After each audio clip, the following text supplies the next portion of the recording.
বন্ধুরা, নীল ষষ্ঠীর পূজা আসন্ন। পরিবার এবং সন্তানের মঙ্গল কামনায় অনেকেই এই নীল ষষ্ঠীর পূজা করে থাকেন। নীল ষষ্ঠীর পূজার একটি বিশেষ নিয়ম রয়েছে। সেই নিয়ম মেনেই নীল ষষ্ঠীর পূজা এবং ব্রত সম্পন্ন করা হয়।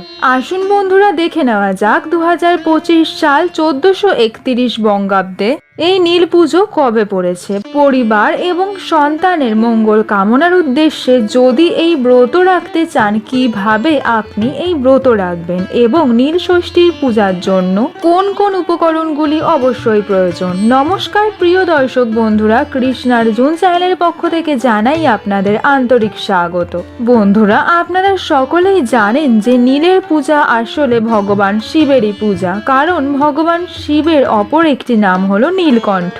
সমুদ্র মন্থনের সময় নীল রঙের তীব্র গরল পান করে তিনি নীলকণ্ঠ হয়েছিলেন।